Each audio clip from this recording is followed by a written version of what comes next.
Assalamualaikum warahmatullahi wabarakatuh. Perkenalkan, nama saya Muhammad Hijan Sejulani Teva, NPM saya 19 10 63 10 788 D4C Pejagar.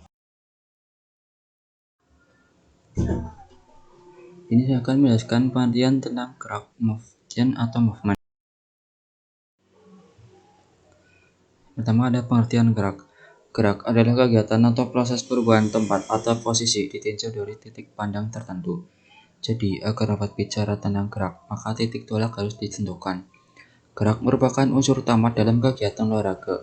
Kegiatan ini dapat menyangkut gerak atau hambatan terhadap usaha untuk gerak.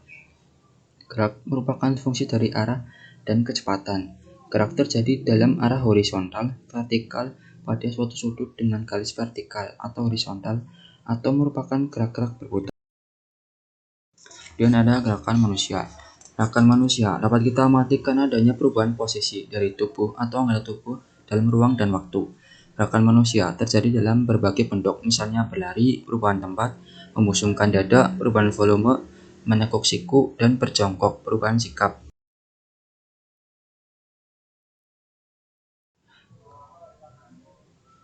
Kemudian ada 3 unsur yang dapat terjadi gerakan pada manusia yang menyebabkan, yaitu yang pertama adalah otot sebagai sumber penggerak atau penggerak dinamis.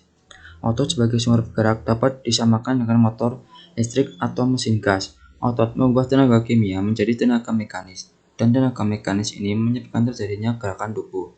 Yang kedua adalah tulang sebagai alat penggerak atau penggerak pasif. Tulang-tulang dari kerangka dipisahkan satu sama lainnya oleh sendi dan ditahan oleh otot-otot dan ligamen-ligamen. Yang tiga ada persendian yang memungkinkan terjadinya gerakan sumbu atau poros gerak. Sendi pada tubuh manusia itu ada 2 macam, yaitu sinartros memungkinkan gerakan terbatas dan diartros memungkinkan gerakan bebas. Kemudian ada kecepatan dan percepatan. Yang pertama ada kecepatan. Kecepatan rata-rata ialah perbandingan antara jarak yang ditempuh dan waktu yang diperlukan untuk menempuh jarak tersebut. Untuk rumusnya V sama dengan S per T. Contohnya yaitu, bila seorang pelari atau sprinter menempuh jarak 100 meter dalam waktu 10 detik, maka satuan jaraknya adalah meter, dan satuan waktunya adalah detik. Berarti kecepatan rata-rata dari pelari tersebut adalah 100 per 10 dengan 10 meter per detik. Kemudian ada percepatan. Percepatan adalah perubahan kecepatan tiap satuan waktu. Percepatan ini dapat positif yang berarti tiap satuan waktu kecepatannya bertambah, dan dapat negatif yang berarti tiap satuan waktu kecepatannya berkurang atau makin lambat. Kemudian ada macam-macam gerak.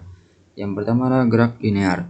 Jika harga kecepatan itu selalu sama besarnya pada tiap waktu, maka gerakannya disebut gerak beraturan. Jika lintasannya berupa garis lurus, maka gerakannya disebut gerak lurus beraturan. Tetapi jika kecepatan itu untuk tiap-tiap saat selama bergerak selalu berubah, maka gerakannya disebut gerak berubah. Jika gerak berubah ini lintasannya berupa garis lurus, maka gerakannya disebut gerak.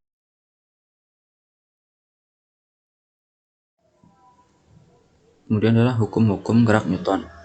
Dalam abad ke-17, Isaac Newton merumuskan 3 hukum gerak yang menerangkan tentang mengapa objek itu dapat bergerak. 3 hukum gerak Newton tersebut berurutan ialah hukum inertia, hukum percepatan, dan hukum reaksi. Yang pertama ada hukum inertia. Hukum Newton 1. Hukum ini menyatakan bahwa suatu benda akan tetap dalam keadaan diam atau gerak jika tidak ada resultan gaya yang bekerja padanya. Hal ini membuktikan bahwa suatu objek diam akan tetap diam dan objek yang bergerak akan tetap bergerak dengan kecepatan konstan pada garis lurus jika tidak dipengaruhi oleh resultan. Yang kedua adalah hukum percepatan. Hukum Newton 2. Hukum ini menyatakan bahwa percepatan suatu objek berbanding lurus dengan gaya penyebabnya. Arahnya sama dengan arah gaya dan berbanding terbalik dengan massa objek. Contoh itu, kecepatan bola yang dilemparkan menggambarkan besarnya gaya yang digunakan untuk melempar, dan bola bergerak searah dengan garis gaya pada saat lepas dari tangan. Hukum aksi reaksi. Hukum Newton 3. Hukum ini menyatakan bahwa setiap aksi akan menimbulkan reaksi yang sama dan berlawanan arah.